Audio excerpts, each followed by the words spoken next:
Good afternoon, everybody. Welcome in. It's been a while since I have done a cooking video.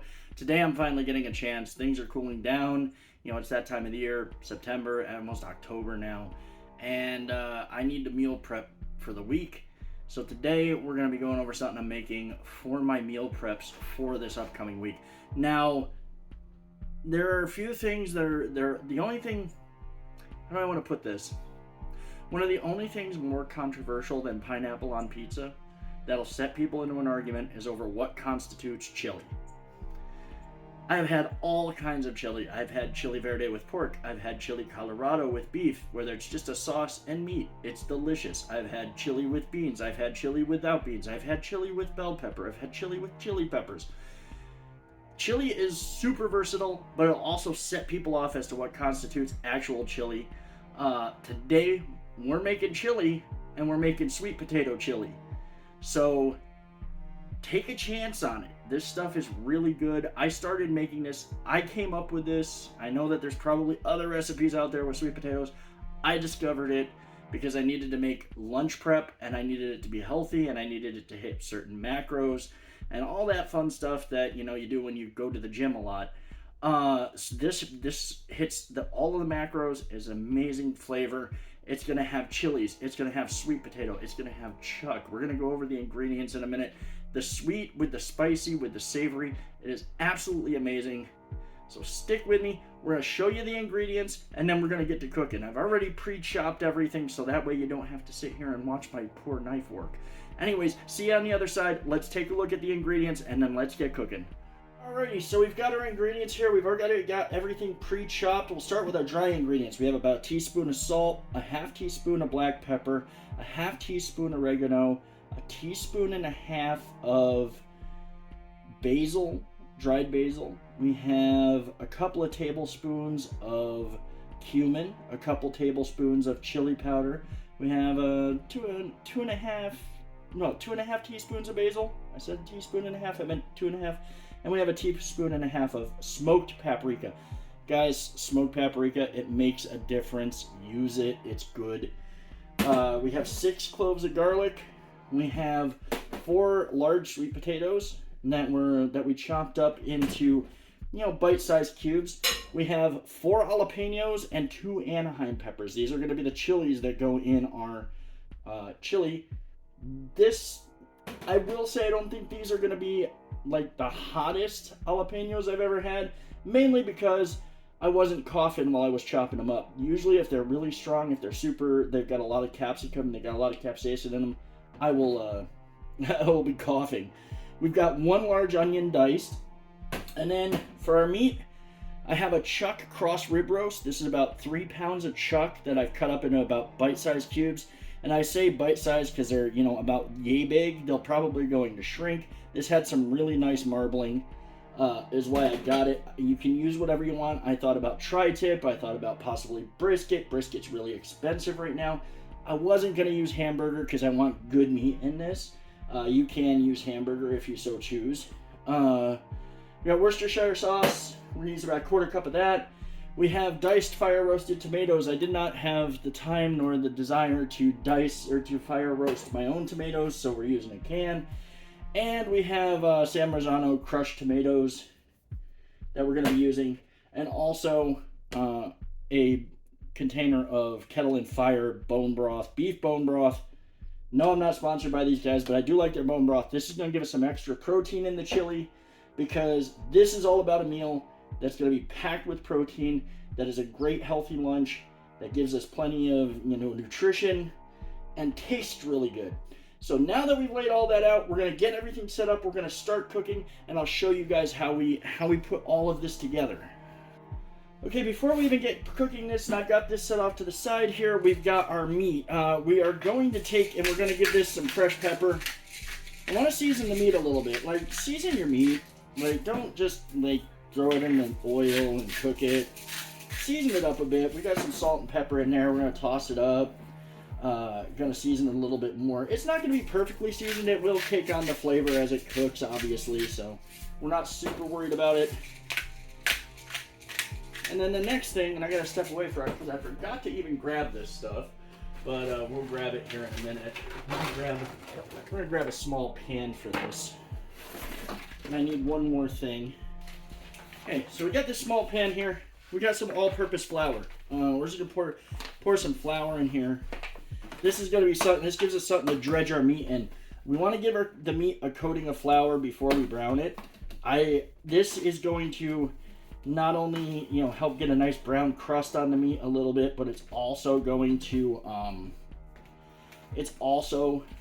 have the advantage of it's gonna add something to thicken the chili as it cooks. But we're gonna get the meat in here. Let's get the last of this in here. Make sure to give this a good coating. We hit it with some salt and pepper, not a lot. Again, we've got plenty of seasoning that's going to be going into this. Now we got our meat. It's got a good coating of flour on it. Heck, we're gonna get a little bit extra flour, but that's fine too. Again, once we get this browning up, it's gonna make for a little bit of a roux. We're gonna have a little bit of a roux when all's said and done. Will it be a classic roux? No, but we'll have a little bit of one. Now, we've got this dredge, we got this ready to go. Get rid of this. See you on the other side. We're gonna start up, we're gonna get our pot hot, get our oil in there, get that hot, and get to cooking the actual chili. Alrighty, we got our oil hot here. We got about a 1/4 cup of olive oil in here. We're gonna start adding in, we're running this about high, medium, high heat. We're gonna start adding in some of our meat. We're probably gonna work this in small batches. We've got quite a bit of meat here. There's no sense trying to brown it all at one shot. We'll just get this in here. Oops, sorry about that. Get some of it in here and cooking. Probably could have done this in a separate pan, but I like to do this all in one pan because once we're done browning this meat, we're going to use those drippings and what's left of this. We're going to add in our veggies. We're going to cook them in that. I like doing this all in one pan. I really like doing it all in one pan. And now we're getting that sizzle on the meat. We got about mostly half of it in there. We're going to do this in small batches. That way we brown everything evenly. We're not stirring up a big soupy mess. We'll work this out. I'm going to brown this up, get it all brown, and then once we've got all the meat brown, then we're going to get on to the next step.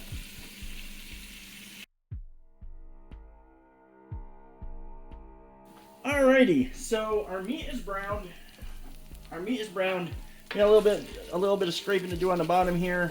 This is going to come up with the veggies as well. This is just the brown bits from browning the meat, from a bit of the flour. This is fine. Added a little bit more oil. Now we're going to start adding in our onion. We're going to add in our chilies. And then we're going to add in our garlic as well. And we're just going to we're going to stir this for a bit. We're going to cook this until it gets soft. Get some of the brown bits off of the sides here. We'll be deglazing this later when we add the liquid ingredients. We'll get this nice and aromatic. Get these veggies softened up. We're working with cast iron, so I got to remember I can't just grab the sides of the pan like I would with our modern convenience pans. We turn this down to about medium high. Probably could have done that for browning the meat too, but it worked to get a quick, fast brown on them. This is going to cook low and slow. Once this is done, once this is ready, once we have our liquid ingredients in here, once we have all of that, we're going to be turning the heat down and cooking this low and slow for a while. This is going to take a while to simmer. We got a lot of liquid going in here. We're going to have a lot of liquid going in here. So we're going to let these veggies cook. Probably going to take about 10 minutes to soften them. Let them cook. I will say, okay, I'm going to say straight up, guys, if you're cutting up chilies, you're cutting up onion, you're cutting up garlic, all at the same time, and you're not using gloves, first of all, use gloves. Second of all, don't rub your face. Don't wipe your eyes. I did it. It hurts. It's not fun. Don't mind my dogs. They're barking at something for some reason. Would you stop? The dogs are in a special mood today, I think. Anyways, guys, we'll catch you on the other side. Once these have softened, then we'll add the rest of our ingredients and set up for the final stages of cooking this chili. Alrighty, our veggies have softened. We're not really, we're not trying to cook them. We're not trying to brown them. We just wanted them softened a bit. The next thing we're going to do, we're going to add in our bone broth. And we're going to add that in like that. Use that to kind of help deglaze the pan a little bit. This will all come off as it's cooking. I'm not worried about it. But it does help, get a little bit of the brown bits off the bottom. Adds more flavor to things. And the next thing that we're going to do, now we've got that in there. It's gotten, it's helping to get some of the brown bits off. Get this kind of, see? Comes off nice and easy. That's it. The beauty of cast iron, especially well-seasoned cast iron, it's actually pretty non-stick. Even when stuff gets sticky to it, or sticks to it, it's not actually sticky. Okay, so we've got our bone broth in there. The next thing we're going to add in, we're going to add our crushed tomatoes. Put that in there.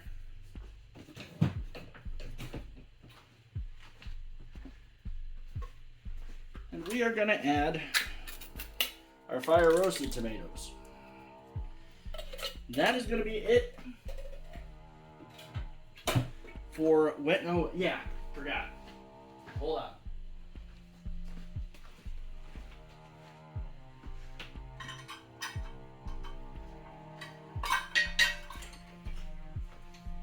We also need to add our 1/4 cup of Worcestershire. So we're going to add that in there.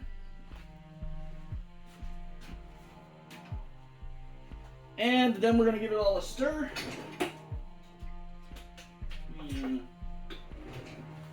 We're going to give this all a nice stir. Get it all incorporated. Bring this to high. Now we've got that stirred in. Now we can add our spices and our seasonings. These are our, the pepper, the salt, the basil, the oregano, the smoked paprika, the cumin, the chili powder, all of the stuff that's going to season and flavor our chili in addition to everything else. Get this nice and stirred up. That nice color. The smell is heavenly right now. Now you can substitute, you can use less spicy chilies if you don't like your chili spicy. I'm using pretty much the low end, medium end of things for a medium heat chili. You can never be guaranteed though. Sometimes I've gotten jalapenos that have absolutely no heat. Other times they're hot as hell. So you just never know. This chili, the seasoning, everything's in here. It smells phenomenal right now. But we still got to add in our meats. Now, I'm going to add the meat back in here and incorporate it and get it stirred in. We're not going to add the sweet potato yet. The meat's going to probably take a little bit longer than the sweet potato to cook. And the sweet potato is not going to take long. It really is not. We just want it, we want it in there towards the end, probably the last 20, 30 minutes of cooking, if that. So that way we're not making mush sweet potatoes in our chili. So we're going to let this sit. We're going to bring this to a boil. We're going to cover it. We're going to simmer it. We're going to check it every now and then, give it a good stir, make sure that we're in a, everything is the way it needs to be. Probably check it in about an hour or so. And then, if the meat's tender, once your meat is tender, once your meat's pretty much ready to go, then we're going to add the sweet potato and finish off the chili. So, check back in about an hour and we'll see how it's cooking. We'll see how it's looking and we'll we'll taste test a little.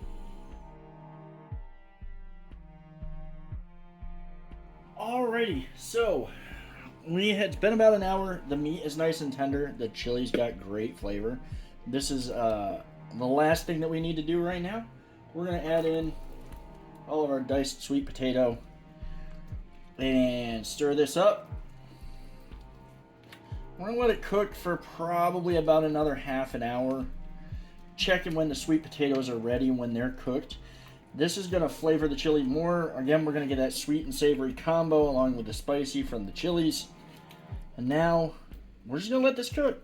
We're going to let it cook, I would say probably about 20 to 30 minutes. We'll check it after that.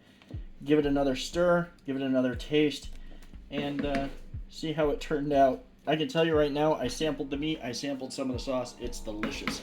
So, when we get back, we should have chili.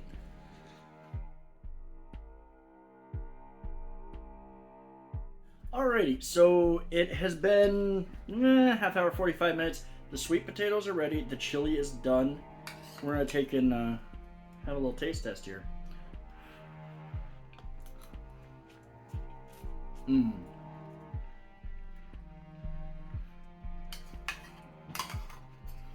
Like I said, you have the savory, you have the sweet from the sweet potato, you have the spicy from the chili, you have that really great beef flavor from the chuck. Absolutely phenomenal. 10 out of 10 recommend. Thank you all for watching. If you enjoyed this, please do drop a like, drop a comment, hit that subscribe button. We do a lot of things around here. We're going to be doing more cooking videos, especially now that the weather's cooling down. Do a lot of Let's Plays, do a lot of video game stuff as well, and live streams, and we have a great time. We got a great little community here, so I hope to see you sometime in a stream. Hope you enjoyed this video. Hope you make this chili. Hope you like it. If you do, let me know. Have a great day, everybody. Thank you for being here.